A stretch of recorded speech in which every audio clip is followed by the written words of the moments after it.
भी एईपीएस संचालक हैं तो कभी न कभी वो एईपीएस ट्रांजैक्शन फेल की दुविधा में पड़ते ही हैं।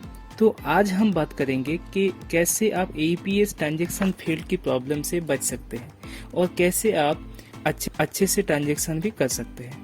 और अगर आपका ट्रांजैक्शन फिर भी फेल होता है तो आपको कैसे वो पैसा रिफंड मंगाना है कस्टमर के अकाउंट पे, वो भी आज इस वीडियो में बात करेंगे। तो मैं हूँ विकास, आपका दोस्त, और आप देख रहे हैं 3 मिनट सॉल्यूशन।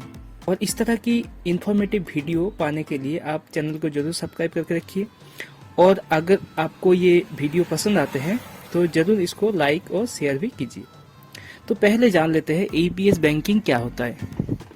तो एईपीएस बैंकिंग एक्चुअली आधार बेस्ड बैंकिंग सिस्टम है जिसपे कस्टमर जब एईपीएस के द्वारा कैश विड्रॉल करने के लिए आते हैं तो उसका आधार कार्ड नंबर दिया जाता है, और एईपीएस के जो एप्लीकेशन है या एईपीएस का जो बैंक बीसी का जो एप्लीकेशन होता है उसमें कस्टमर का आधार नंबर और उसका बायोमेट्रिक ऑथेंटिकेशन करके उसको पैसा विड्रॉल करके या डिपॉजिट किया जाता है।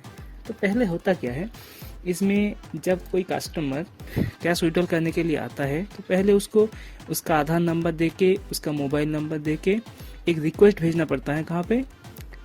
एनपीसीआई के पास। तो एनपीसीआई उस कस्टमर का वेरीफाई करता है उस आधार नंबर के बेस पे, और आधार का जो ऑथेंटिकेट करते हैं मतलब बायोमेट्रिक देते हैं उसके बेस पे उसको वेरीफाई करते हैं पहले। तो वेरीफाई करने के बाद एनसीपीआई क्या करता है, उसका कस्टमर का जो बैंक है, बैंक के पास वो इन्फॉर्मेशन भेजती है। तो बैंक उसको वेरीफाई करके उसका जो विड्रॉल है या डिपॉजिट जो भी है वो अप्रूव करने के बाद वो अमाउंट, अगर डिपॉजिट है तो डिपॉजिट होता है, और या डेबिट होना है मतलब आप विड्रॉल करना चाहते हैं तो वो अमाउंट एनसीपीआई के द्वारा वो बीसी के अकाउंट में पैसा ट्रांसफर होता है। तो बीसी के अकाउंट पे पैसा ट्रांसफर होने के बाद बीसी क्या करते हैं, मतलब बीसी मतलब एईपीएस संचालक क्या करते हैं, वो कैश अमाउंट को या कैश के द्वारा कस्टमर को पेमेंट करते हैं। ठीक है, यही है मेन सिस्टम। 2-3 सर्वर होके पेमेंट अप्रूव होता है, तो इसलिए टाइम भी ज़्यादा लगता है और ट्रांजैक्शन फंसने की चांसेस भी ज़्यादा होता है। तो फिर भी हम लोग जब ट्रांजैक्शन करते हैं देखते हैं कि 4-5 सेकंड के अंदर ही कभी कभी पेमेंट हो जाता है। मतलब कितना फास्ट काम करता है ये आप समझ ही चुके होंगे। तो इसमें से ट्रांजैक्शन फेल होने के चांस भी बहुत ज़्यादा रहता है। तो इससे बचने के लिए आपको क्या क्या करना चाहिए। तो पहले तो मैं बताऊंगा कि अगर आपको इससे बचना है तो आपको एक हाई स्पीड इंटरनेट ज़रूर यूज करना चाहिए। लोकल जो मोबाइल इंटरनेट है उससे बचना चाहिए, क्योंकि अगर आप मोबाइल से ट्रांजैक्शन करते हैं और उस टाइम पे आपका मोबाइल पे कोई कॉल आ जाता है तो उससे क्या होता है, इंटरनेट मतलब जो कनेक्शन है डिसकनेक्ट होने की वजह से आपका ट्रांजैक्शन फंसने का चांस रहता है। तो इसलिए कोशिश कीजिए आप वाईफाई के द्वारा, ठीक है, या ब्रॉडबैंड इंटरनेट यूज करके ट्रांजैक्शन करने की कोशिश कीजिए।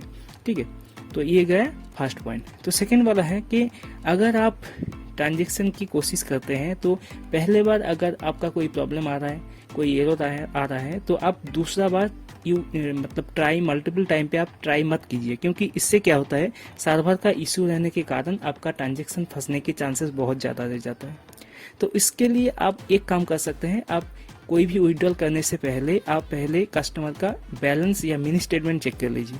इससे क्या होता है, आपको पता चल जाता है कि इस समय जो बैंक का जो सर्वर है वो सर्वर ठीक है कि नहीं है। अगर ठीक होता है तो आपको समझ में आ जाएगा कि हाँ अभी सर्वर ठीक है, काम ठीक से हो रहा है। अगर सर्वर का कोई प्रॉब्लम रहता है तो आपको समझ में आ जाएगा कि अभी आपको ट्रांजेक्शन नहीं करना है। ठीक है, अगर ये स्टेप आप फॉलो करेंगे तो आप जरूर ट्रांजैक्शन फेल से बच सकेंगे। अब आते हैं, अगर आपका ट्रांजैक्शन ऑलरेडी फेल हो चुका है तो आप कैसे उसको कस्टमर के अकाउंट पे रिफंड कर पाएंगे। ठीक है, तो इसके लिए आपको कुछ भी नहीं करना पड़ता है। नॉर्मली 7 से 10 वर्किंग डेज में वो पैसा कस्टमर का अकाउंट पे ही मतलब लौटा दिया जाता है बैंक की तरफ से। लेकिन फिर भी कस्टमर नहीं मानते हैं तो उसको कन्विंस कीजिए कि उसको 7 से 10 दिन तक वेट करना पड़ेगा। इसके लिए आपको कुछ स्टेप भी पहले से फॉलो करना पड़ेगा, क्योंकि अगर ट्रांजैक्शन फेल होता है तो कस्टमर आपको नहीं छोड़ता है। तो इसके लिए आप जब ट्रांजैक्शन करेंगे जरूर कस्टमर का ही मोबाइल नंबर डालिए, ट्रांजैक्शन के बाद, और एक प्रॉपर रजिस्टर भी मेंटेन कीजिए, क्योंकि फेल ट्रांजैक्शन या सक्सेसफुल ट्रांजैक्शन जो भी हो, आपको एक रजिस्टर मेंटेन करना बहुत ही आवश्यक है। क्योंकि अगर आप ये नहीं करेंगे तो आपको आपका जो ट्रांजैक्शन आईडी है वो मिसिंग हो जाएगा, तो आप उस आईडी के द्वारा जो मतलब कंप्लेंट डालना होगा तो वो कंप्लेंट अब तभी आप नहीं कर पाएंगे। तो इसके लिए आपको रजिस्टर मेंटेन करना बहुत ही ज़रूरी है। और एक चीज़ है, तो अगर ट्रांजैक्शन फेल हो चुका है तो आपको बैंक जाके आपको कस्टमर का जो स्टेटमेंट है, या आप कस्टमर को बोल सकते हैं कि आप बैंक में जाके उसका जो स्टेटमेंट है, स्टेटमेंट निकाल के लाने के लिए, क्योंकि उस स्टेटमेंट के ट्रांजैक्शन आईडी है, उस कौन सा टाइम पे ट्रांजैक्शन हुआ है, कितना अमाउंट कटा है, इसके बेसिस पे आपको एक बैंक को कंप्लेन लॉन्च करना पड़ेगा। उस कंप्लेन लॉन्च करने के बाद आपका अमाउंट कस्टमर के अकाउंट पे ही रिफंड हो जाता है। ठीक है, अगर 7 दिन के अंदर अगर आपका ट्रांजैक्शन मतलब वो जो अमाउंट रिफंड नहीं होता है तो आप बैंक पे कंप्लेन कीजिए। अगर पहले आप करना चाहते हैं कर सकते हैं, लेकिन 7 से 10 दिन के अंदर ऑलरेडी ट्रांजैक्शन मतलब जो फेल हुआ है उसका अमाउंट रिफंड हो जाता है। तो उसके बाद भी अगर आपका 7 से 10 दिन निकल चुका है और बैंक पे आपने कॉम्प्लेन भी डाल चुके हैं लेकिन बैंक कोई भी आपको मदद नहीं कर रहा है, उसके बेसिस पे और एक काम आप कर सकते हैं, आप आरबीआई के पास जा सकते हैं आपका कॉम्प्लेन लेके। लेकिन उससे पहले आपको बैंक को कॉम्प्लेन देना पड़ेगा। अगर बैंक आपका बात नहीं सुनता है तो ऑनलाइन सिस्टम है, बहुत सारा बैंक का, सभी बैंक का ऑनलाइन कंप्लेंट सिस्टम है, जिसका लिंक मैं डिस्क्रिप्शन में डाल दूंगा। आप वहां से जाके आप डायरेक्टली बैंक की कंप्लेंट सिस्टम पे आप कंप्लेन कर सकते हैं। वो कंप्लेंट नंबर आपको रखना पड़ेगा, वो कंप्लेंट की कॉपी आपको रखना पड़ेगा, उस कंप्लेंट कॉपी लेके आपको आरबीआई के पास कंप्लेन करना पड़ेगा। अगर आप आरबीआई के पास सही डिटेल्स के साथ कंप्लेन करते हैं तो आपका पैसा जरूर रिफंड हो जाएगा। मतलब आपका पैसा नहीं, कस्टमर का पैसा जरूर रिफंड हो जाएगा, इसमें कोई भी दुविधा नहीं है। क्योंकि मैंने इस तरह का बहुत सारा प्रॉब्लम में फंसा था, लेकिन कस्टमर का पैसा उसका अकाउंट पे आया है, समय लगा है लेकिन उसका पैसा जरूर आता है। यही था आज का वीडियो। अगर आपको वीडियो अच्छा लगा है तो वीडियो को जरूर लाइक और शेयर करना। Thank you.